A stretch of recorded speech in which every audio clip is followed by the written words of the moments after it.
Right, okay, guys, welcome to episode 7 of the Netflix of Nutrition series. So today I'm going to take you through what I call kind of the geeky bits. Now, don't be put off. I'm not going to take it too far, but long story short, we're going to talk about the proteins, carbs, and fats that go into your diet. Yeah. So the big fancy word for these are macronutrients. In other words, they are your big nutrients, your proteins. I've done this the wrong way around, fats, carbs, and sometimes you'll see fiber spoken about separately as well as alcohol.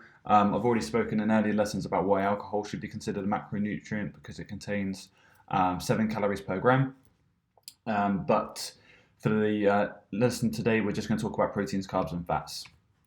So, protein, what do we want to know? Oh, too far. Basically, it contains 4 calories per gram. Now, proteins are made of building blocks called amino acids, and they form basically what goes into your muscles, your skin, your teeth, your bones, and they also help to form enzymes for your health, general health, and digestion.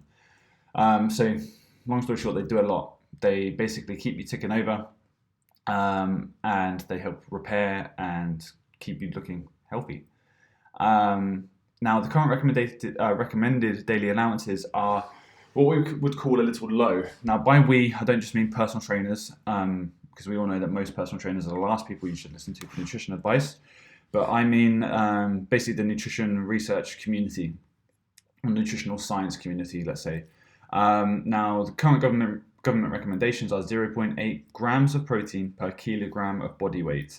So now if I was a 100 kilo male, that would give me 80 grams of protein, which is very, very low. Now, the reason it's low is because the government recommendations are basically based on what helps to prevent disease. So if you were to consume that 0.8 grams per kilogram of body weight in protein, you are going to avoid low protein or inadequate protein related diseases. But that doesn't mean that that's an optimal amount for your health, well-being, and even your performance. So what the research shows is that 1.2 to 1.5 grams per kilogram are shown to be a better amount, especially for those training hard, which I know is every single one of you watching this video as a client of ours. So what are the other health benefits? So we've hinted at your skin, your hair, and of course what most of you are going to be here for is improved weight loss. So how does this happen? Long story short, it helps to increase satiety. So unlike Shreddy's claim to, protein is the real one that's going to keep your hunger locked up till lunch. It's going to help you feel fuller for longer in between meals. It's going to help to bring down your need for snacks. It's going to help to avoid those energy dips that you get in the mid-morning and the mid-afternoon. And it's also, it has a greater, what we call thermic effect of feeding. Now, I can't remember what number it is, but in one of the earlier lessons I spoke about what your daily kind of calorie burning is outside of exercise. So just your day-to-day survival calorie burning. An increase in protein increases your digestion, basically, your calories via digestion, basically. It also is very, very important for muscle retention. So I've spoken ad nauseum about it's all well and good losing weight and being a sack of bones afterwards, but most people don't come to us for that. They want to actually have some kind of physique. Now, I'm not talking bodybuilding competitors, but again, you want to have like a little bit of shape to your shoulders, you want to have a little bit of a bum, maybe a flat stomach. You're going to have some muscle on your frame. So protein is going to help to look after that muscle retention as well as the repair and the sort of growth of new tissue as well. Now, protein is also extremely important for your immune function. I'm recording this on February the 6th, so it is high time to be consuming your protein right now. And as everyone knows, I think, protein is absolutely essential for your recovery from training to repair those muscles. Now, one of the most common questions or resistances we get to protein is, won't it hurt my kidneys? Long story short, no. Now, here we've got 3 different studies that looked at this. I'm not going to just read out the titles and bore you, but you can pause here if you want to. And they are all basically saying that they studied high intake of protein, measured any changes in renal, some looked at liver as well as blood lipid functions, and there were no harmful effects. So, take homes from protein, most of us aren't eating enough. It will help you feel fuller, it will help you recover better, it will help you build some muscle, and it will help you burn more calories. That's a bit of a loose recommendation there, but I wanted to put something in, so maybe shoot for 20 to 30 gram servings per day. You basically want to think of a chicken breast is going to be between 20 and 30 grams. A protein shake is going to be between 20 and 30 grams. A fillet of fish is going to be between 20 and 30 grams. So depending on you, your goals, your size, etc., is going to be whether you go to 3 or 5 of those. And without geeking out too much on you, the reason we recommend this is because of something called muscle protein synthesis. So that is basically the idea that you're going to get better use of protein via slightly smaller, frequent feedings than if you was to, let's say, just have all of your protein at dinner. Okay, so you want to stimulate that muscle protein synthesis multiple times per day. Moving on to carbohydrate. Just like protein, it provides 4 calories per gram. It's essential for your, it's non-essential, but it helps with your digestion through fiber, and it helps to provide volume to the diet. Now, it can also be a fantastic sleep aid, and contrary to another dogma within the nutrition world in recent years, you're actually better consuming your carbohydrates at night for that reason, because it's going to help from a hormonal perspective to get you into a better sleep. And it's kind of like fuel, so it's not going to just sit and turn into fat overnight if you're not using it. It's just going to be there the next day when you do go and use it. It is the fuel of the brain, so all of our chemical reactions and whatnot that happen in the brain are a result of the fuel of carbohydrate. But as I said, they are non-essential. We can make them through fat and protein. Now, if I take myself back to year 3 nutrition degree, if I remember correctly, that was via gluconeogenesis, but I'm sure none of you are too interested in going and Googling what that does. All right. We store it in our muscles for exercise, but we also store it in our liver for blood sugar. So a quick touch on the difference between simple and complex carbohydrates.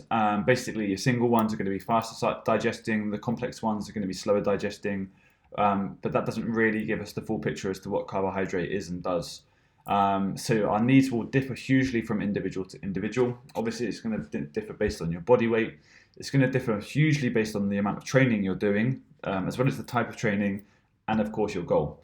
Now, I'm well aware that most people watching through these videos, their primary goal is going to be fat loss. So you're probably going to want to be on the lower end of a protein intake. So if you're a 65 kilogram female and your goal is fat loss, you're going to want to consume between 1 to 3 grams of protein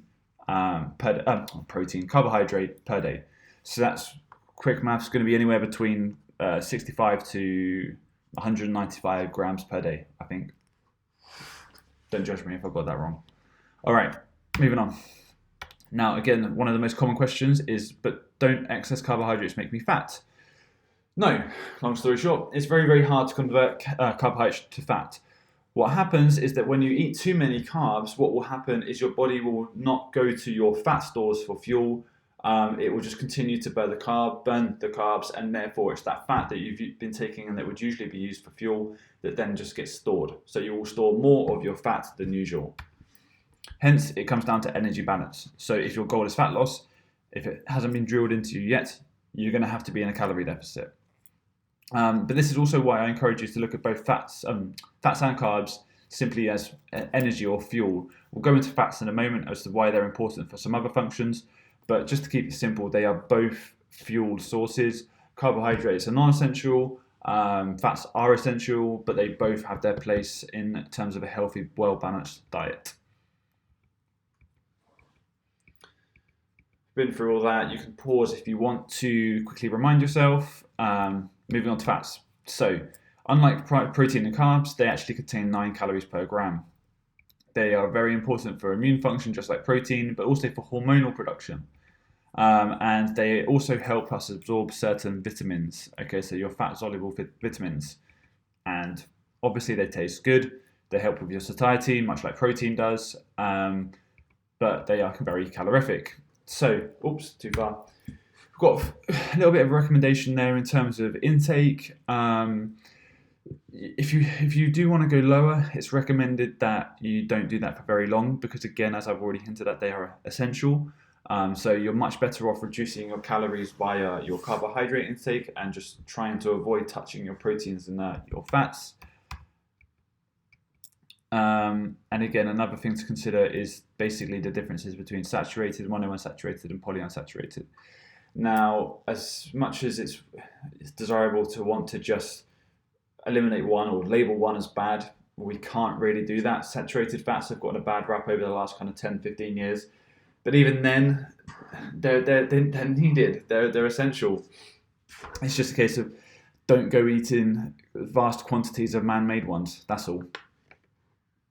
And of course, you want to get a mix of all three. So they play a number of vital roles in the body. They are energy dense, so you want to be mindful of that. You don't want to go too low either because of basic health functions. And eating more fat doesn't necessarily mean you use more body fat. Again, I know ketogenic dieting and whatnot is very popular at the moment. The reason we don't push that is because it's almost impossible to adhere to for the average Joe. So unless you're a bit of a mutant, I wouldn't suggest going for a ketogenic diet because it just takes too much effort, too much monitoring, although they are very, very, or can be very, very effective. And fats, they're not evil, all right? So no need to just pick them as a bad guy. Okay, as we've said, all your macronutrients have their place. We can't simply just wipe one of them out altogether. All right, that wraps up today's lesson, and I will speak to you on the next one.